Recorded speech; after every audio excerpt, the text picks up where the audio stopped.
በሻሻ እስከ መናገሻ ከአባ ጅፋር ሀገር እስከ 4 ኪሎ ስልጣን መንበር ሲአይኤ ባካፕ ያለው ኢህአዴግ ቤት ኢንሳይደር ሆኖ ያደገ ኢንሳ የሚባል ግዙፍ ተቋምን የገነባ በቀላሉ ሊገረሰስና ሊጣል የማይችል ቀጣይ እርምጃዎቹና አካሄዱ የማይገመተው የምስራቅ አፍሪካ ግዙፍና አደገኛው መሪ ክቡር ዶክተር ጠቅላይ ሚኒስትር አብይ አህመድ አሊ ከኦርቶዶክስ እናቱ ከሙስሊም አባቱ እርሱ ደግሞ የፕሮቴስታንት እምነት ተከታይ መሆኑ ወደ ስልጣን ሲመጣ ይሄ ማለት በቀላሉ ሀገሪቱን በሃይማኖት ጸብ አስነስተ አፈራርሳለሁና ድምጥማጥ ውስጥ ከተታለው ማለት በፍጹም አይታሰብም።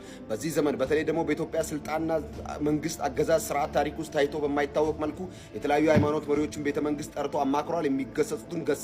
ለሀገር ልማትና እድገት መስራት እንዳለባቸውና ለሰላም መጸለይ እንዳለባቸውም ጠቁሟል። ከሃይማኖት ጀርባ የተጠነሰሱ አደገኛ ሴራዎችንም በቀላሉ ማክሸፍ ችሏል። ሰውየው የሸዋ ፖለቲካን እየጠጣ ማደጉ፣ ትግርኛና ኦሮምኛ አቀላጥፎ መናገሩ፣ ትግራይና አማራ ሲጋቡ ወላይታ ከትግሬ ሲዋለድ ያየ ጥንቁቅ ኢትዮጵያዊ በመሆኑ ምክንያት በዚህ ምክንያት የክልል ጥያቄን ሰበብ በማድረግ የብሔር ጥያቄንም ምክንያት አመክንዮ በማድረግ ከጀርባው የተለያዩ ሴራዎችን በማንገብ ሀገርን በቀላሉ በብሔር ውጥንቅጥ ውስጥ በመክተት ማፍረስ በሱ ስልጣን ዘመን አይታሰብም።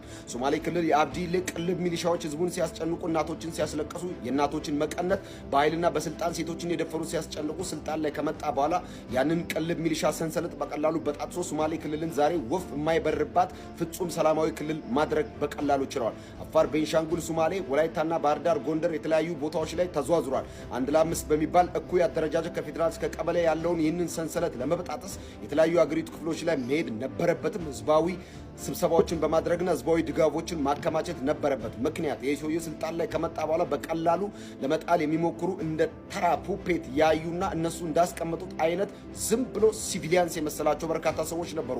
ሀገር ተፈጥሯዊና ሰው ሰራሽ አደጋ ከፊት ለፊቷ ሲጋረጥባት እንዴት መፍታት እንዳለበት የሚያውቅ ኮሎኔል መሆኑን የዘነጉ ማስ ስፖርትና የተለያዩ ፓርኮችን ለህዝብ የሚጠቅሙ ፕሮጀክቶችን ሲያስመርቅ የናቁ ሰዎችን ለማስታወስ ያክል ሱፉን አስቀምጦ ቦኔቱን ታጥቆ መሳሪያውን በጡንቻው ላይ አድርጎ ሀገርን ለማፍረስና ሉዓላዊ ማንነቷን ለመደርሰስ የወጡ ሰዎችን ዳር አስይዟል።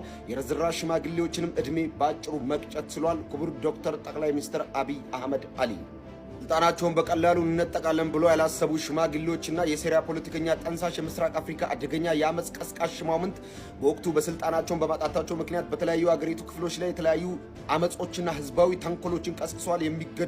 ሞት የማይገባቸውን ሰዎች ገለው ህዝብን ለአመጽ አነሳስተዋል። ይህንንም ሴራና ተንኮል በቀላሉ ገርሶ ህዝቡንና አገሪቷን ወቀድሞ ሰላሟን ለመመለስ ጥቂት ጊዜ ብቻ ነው የፈጀበት ጠቅላይ ሚኒስትር ዶክተር አብይ አህመድ አሊ የሲዳማ ህዝብን የክልል ጥያቄ መልሷል። ወደ አርባ ምንጭና ወደ ወላይታ ተጉዞም የልማትና መሰረታዊ የክልል ጥያቄ ፍላጎታቸውንም መልሷል። በተለያዩ አገሪቱ ክፍሎች ላይም ተንቀሳቅሶ የህዝቡን ጥያቄና ግዙፍ ፕሮጀክቶችን ከፌደራል መንግስት ጋር ብቻ ሳይሆን ወደ ታች እስከ ዞን መንግስት በመውረድ ልማትና እድገት የሚያስፈልጋቸውን ፕሮጀክቶች ሊገነቡ ይገባቸዋል ብሎ ያሰባቸው ቦታዎች ላይ ትልልቅ ግዙፍ ተቋማትን ገንብቷል።